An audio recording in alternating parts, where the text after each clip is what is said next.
ওসমান হাদি নামের বন্ধুটার সাথে কোনোদিন মোলাকাত হয় নাই। আয় আল্লাহ, আজকে শুনলাম তিনি দুনিয়াতে জিন্দা নাই। আয় আল্লাহ, তাকে শাহাদাতের মর্যাদা দান করেন।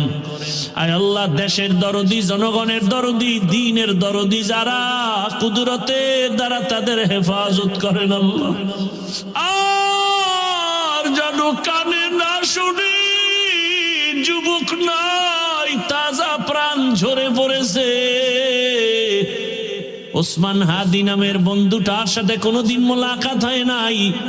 ও আল্লাহ, কিন্তু একটা পশু কেউ যদি আক্রমণ করে, পশুর উপরে সহ্য করা যায় না, আর সেখানে একটা তাজা প্রাণ চলে যাবে।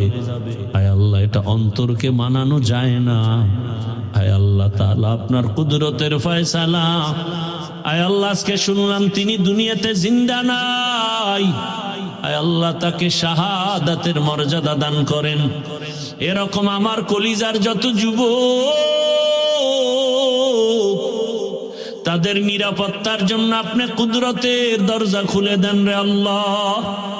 আমার যুবকদেরকে দিনের খাদেম বানায় দেন। আয় আল্লাহ, প্রত্যেকটা যুবকের দেশের জন্য আপনি ঢাল বানায় দেন। আয় আল্লাহ, কত যুবকের কথা শুনলে কলিজাটা ঠান্ডা হয়ে যায়।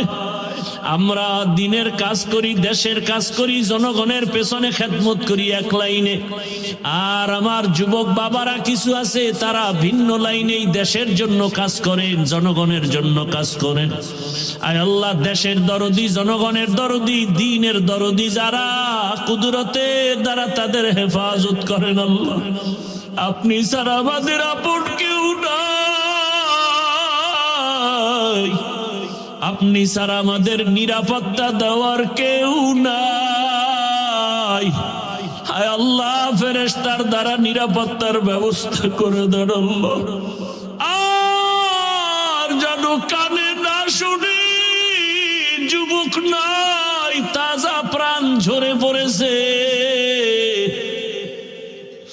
আমার এই পবিত্র বাংলাদেশ, এত মসজিদ, মাদ্রাসা, আলেম ওলামা, এত জিকিরের আওয়াজ, আজানের আওয়াজ, এরপরও কেন এত বড় বড় জুলুম হবে বুঝতে পারি না রে মালিক। ও আল্লাহ, গুনার কারণে বেজার হইয়েন না, হেদায়াতের নূর দিয়া সিনাটা ভরপুর করে দেন, 5 ওয়াক্ত নামাজি বানায় দেন। আমার কলিজার যুবকদের দেশ ও দিনের খাদেম বানায় দেন। আয় আল্লাহ, দেশের জন্য, দিনের জন্য, জনগণের জন্য আমাদেরকে নিরলস আমানতের সাথে কাজ করার তৌফিক দান করেন। আয় আল্লাহ, সামনে নির্বাচনের এক মহড়া, যার দ্বারা দেশের উপকার হবে, জনগণের উপকার হবে, ইসলামের উপকার হবে, তাকেই বিজয় দান করেন আল্লাহ। আয় আল্লাহ, আমরা কারো পক্ষ বিপক্ষ বুঝি না, আপনার মর্জি মতো থাকতে চাই। আয় আল্লাহ, ইসলামের লাইনে চলতে চাই। যারা বুঝে না তাদেরকে বুঝ দান করেন। আয় আল্লাহ, যারা বুঝিয়াও উল্টা পথে চলে তাদেরকে হেদায়াত দান করেন। আয় আল্লাহ, আপনি তো জানেন, যদি এমন হয় কপাল খারাপ হয়ে গেছে, এ সমস্ত জুলুম যারা করবে বুঝিয়া শুনিয়া, ওই জালেমদের থেকে আমার দেশ, আমার জাতিকে হেফাজত করেন আল্লাহ। মা বোনদের ইজ্জতের হেফাজত করেন। আমার চাকরিজীবী ব্যবসায়ীদের ইজ্জতের হেফাজত করেন আল্লাহ। পরস্পরে মোহাব্বত বাড়ায় দেন। নবীজির মোহাব্বতে আমাদের দোয়া কবুল করে নেন।